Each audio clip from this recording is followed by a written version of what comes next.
If you don't fail, you're not even trying. I'll say it again. If you don't fail, you're not even trying. My wife told me this great expression. To get something you never had, you have to do something you never did. Les Brown's a motivational speaker. He made an analogy about this. He says, imagine you're on your deathbed, and standing around your deathbed are the ghosts representing your unfulfilled potential. The ghost of the ideas you never acted on. The ghost of the talents you didn't use. And they're standing around your bed, angry, disappointed, and upset. They say, we came to you because you could have brought us to life, they say. And now we have to go to the grave together. So I ask you today, how many ghosts are going to be around your bed when your time comes? You've invested a lot in your education, and people have invested in you. And let me tell you, the world needs your talents, man, does it ever. I just got back from Africa like 2 days ago, so if I'm rambling on, it's because I'm jet lagged. I just got back from South Africa. It's a beautiful country, but there are places there with terrible poverty that need help. And Africa is just the tip of the iceberg. The Middle East needs your help. Japan needs your help. Alabama needs your help. Tennessee needs your help. Louisiana needs your help. Philadelphia needs your help. The world needs a lot, and we need it from you. We really do. We need it from you young people. I mean, I'm not speaking for the rest of us up here, but I know I'm getting a little grayer. We need it from you, the young people, because remember this. So you got to get out there. You got to give it everything you got, whether it's your time, your talent, your prayers, or your treasures. Because remember this, you will never see a U-Haul behind a hearse. I'll say it again. You will never see a U-Haul behind a hearse. You can't take it with you. The Egyptians tried it, and all they got was robbed. So the question is, what are you going to do with what you have? I'm not talking about how much you have.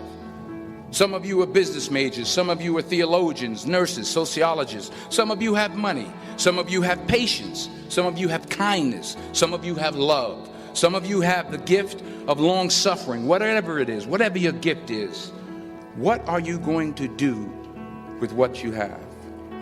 How I think one masters one's life is to understand that you are co-creating that life with the ultimate creator. Not understanding that puts you at your own pitiful, meager little will, and everything is left up to you.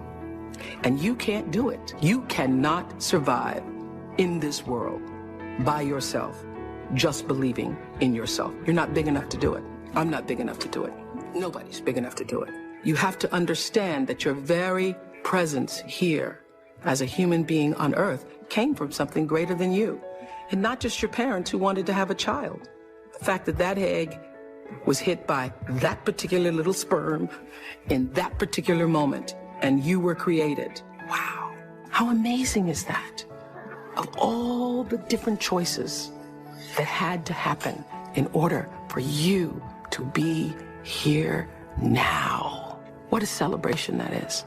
So when you recognize the mystery of that creation, all the circumstances that had to configure and reconfigure themselves, all the questions that we don't have answers to, you have to know this. The fact that I'm here matters. And the fact that you're there matters. This is no accident. None of us are. When you do well, people notice. When you do your best, people notice. And so wherever you are, always do your best. And doing your best puts you at the next level. Nothing about my life is lucky. Nothing.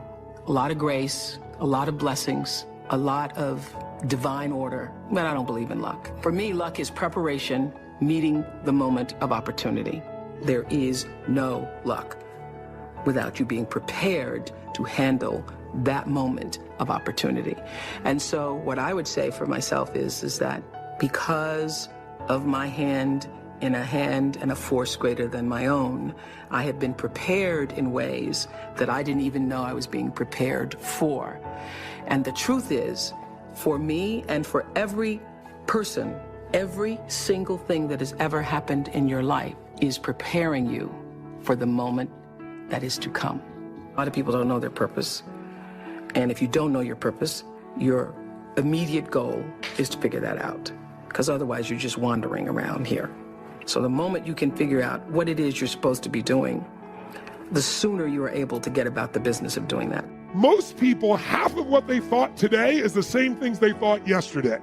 About themselves, about their life, about their business. That's why most people's lives don't change very much. But if you wake up and you start realizing, I'm living in a home, an emotional home I don't want, you can change it. See, because everybody's got it. If you got $1 billion, check this out. If you had $1 billion, but the habitual emotions you go back to are frustrated, pissed off, then your life is called frustrated and pissed off. It doesn't matter how much money you have. Write this down, please. The quality of my life is the quality of my habitual emotions. The quality of my entire life is nothing but the quality of my habitual emotions.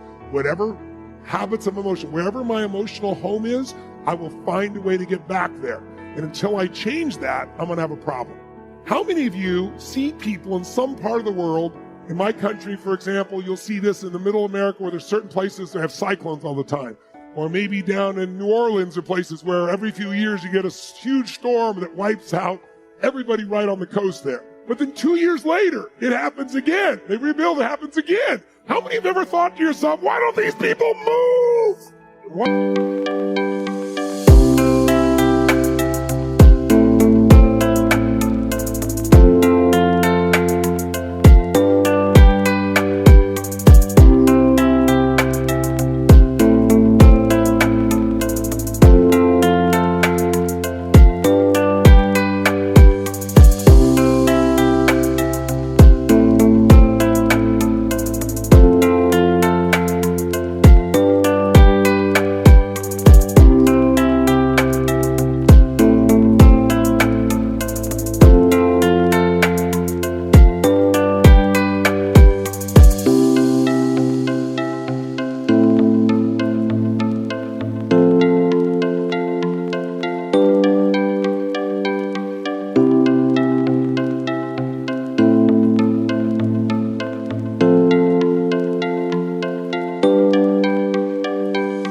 Don't they move, guys? Because it's what they're conditioned. They call that home. I don't want to leave my home. It's what I know. It's easy to see when it's somebody else and it's physical. It's harder to see when it's yourself and it's emotional, because we have an emotional home. Some of you grew up in a really tough environment. I did too. Pretty brutal environment. Very painful environment. Part of I am who I am is because I didn't want to suffer. I had to find answers. And because I suffered so much, I don't want you to ever suffer if I can do anything about it. I can't control it, but I can help massively. But it's only because I suffered so much, I don't want anybody else to. But think about it. Most people suffer even when they're successful. Listen, if you're successful and you're not fulfilled, that's the ultimate failure. If you got people that love you and you're not feeling joyous and alive, something's wrong. And you know what it is?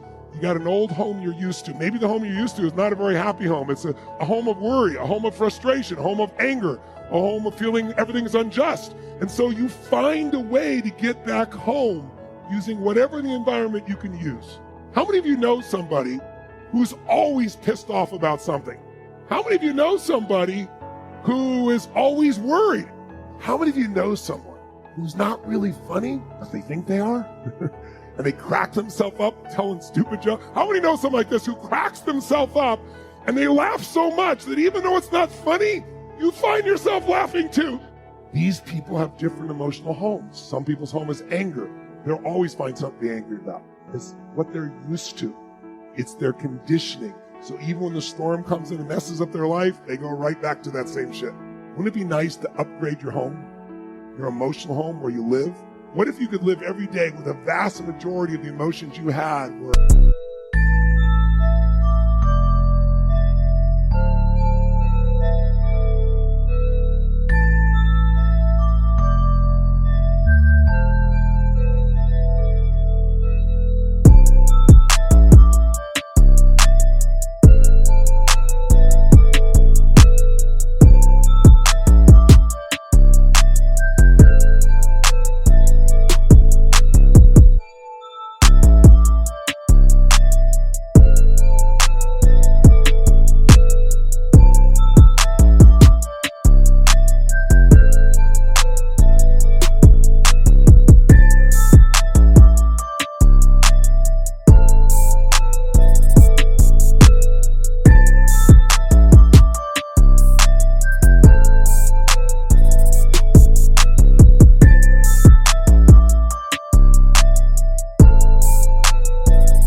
gratitude and love and appreciation, even in the middle of COVID, even when somebody does something unjust, compassion, playfulness.